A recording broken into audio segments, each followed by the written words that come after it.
ছাত্রীকে গণধর্ষণ করে খুনের অভিযোগ। আজও উত্তাল বারাসতের 8 বিঘে ভেরি এলাকা। অপরাধীদের গ্রেফতার ও চরম শাস্তির দাবিতে সকাল থেকে রাজারহাট খড়িবাড়ি রোড অবরোধ এলাকাবাসীদের। বিক্ষোভের মুখে বসিরহাটের তৃণমূল সাংসদ হাজি নুরুল ইসলাম।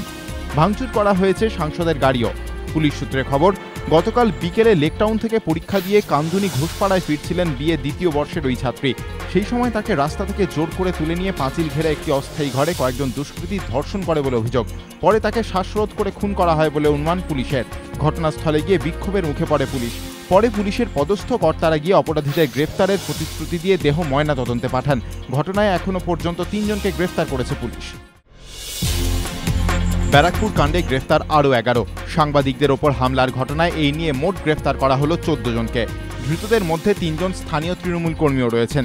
যদিও এখনও পলাতক, ঘটনায় মূল অভিযুক্ত শিবু যাদব। ওই তৃণমূল নেতার খোঁজে তল্লাশি চালাচ্ছে পুলিশ। গতকাল তৃণমূলের গোষ্ঠীদ্বন্দ্বের খবর সংগ্রহ করতে গিয়ে আক্রান্ত হন এবিপি আনন্দের প্রতিনিধি আস্তিক চট্টোপাধ্যায় সহ আরও 2 সাংবাদিক। বাইপাসের ধারে একটি বেসরকারি হাসপাতালে চিকিৎসা চলছে গুরুতর জখম আস্তিকের। এখনও তার অবস্থা উদ্বেগজনক।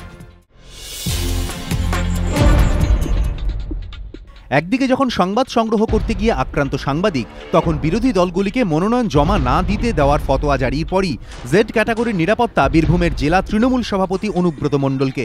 মমতা বন্দ্যোপাধ্যায় সহ তৃণমূলের শীর্ষ নেতৃত্ব যখন দাবি করছেন বিরোধীদের মনোনয়নপত্র জমা দিতে কোনো বাধা দেওয়া হচ্ছে না, তখন বীরভূমের তৃণমূল জেলা সভাপতি অনুব্রত মণ্ডলের ফতোয়া রাজনৈতিক মহলে ঝড় তোলে। আর এর ঠিক পরপরই এবার তৃণমূলের বিতর্কিত জেলা সভাপতিকে জেড ক্যাটাগরির নিরাপত্তা দিল পুলিশ। এবার থেকে পাইলট কার, এসকর্ট, স্বয়ংক্রিয় আগ্নেয়াস্ত্রধারী দেহরক্ষী, বাড়ির নিরাপত্তার জন্য সর্বক্ষণের 6 জন সশস্ত্র পুলিশ পাবেন অনুব্রত মণ্ডল। কিন্তু কেন হঠাৎ তাকে এই বিশেষ নিরাপত্তা? পুলিশের বক্তব্য, অনুব্রত মণ্ডলের ওপর হামলা হতে পারে। এই মর্মে জেলার গোয়েন্দা বিভাগ রিপোর্ট পাঠিয়েছিল ডিরেক্টরেট অফ সিকিউরিটিকে। তাদের নির্দেশেই এই বিশেষ নিরাপত্তা। যদিও তাৎপর্যপূর্ণ বিষয় হলো, বীরভূমের তৃণমূল জেলা সভাপতিকে পুলিশ যখন জেড ক্যাটাগরির নিরাপত্তা দিচ্ছে, তখন তাঁর ফতোয়ায় বেজায় ক্ষুব্ধ রাজ্য নির্বাচন কমিশন। জেলা শাসক ও পুলিশ সুপারকে অনুব্রত মণ্ডলের বিরুদ্ধে আইনানুগ ব্যবস্থা নেওয়ার নির্দেশ দিয়েছে তারা। কমিশন সাফ জানিয়ে দিয়েছে, তৃণমূল সভাপতি যা বলেছেন তা হুমকি, ভীতি প্রদর্শনের সমান এবং আদর্শ আচরণবিধির পরিপন্থী। রাস্তায় ঠিক ঠিক করছে ভিড়, বাজছে গ্যাংনাম স্টাইল। ছোট থেকে বড় সবাই মজেছে পিএসওয়াই এর জাদুতে। রাশিয়ায় এমনই ফ্ল্যাশমব পিএসওয়াই এর সফরকে ঘিরে। ভক্তদের এমন উন্মাদনা দেখে আবেগরুদ্ধ PSY. How can I be bored with that song?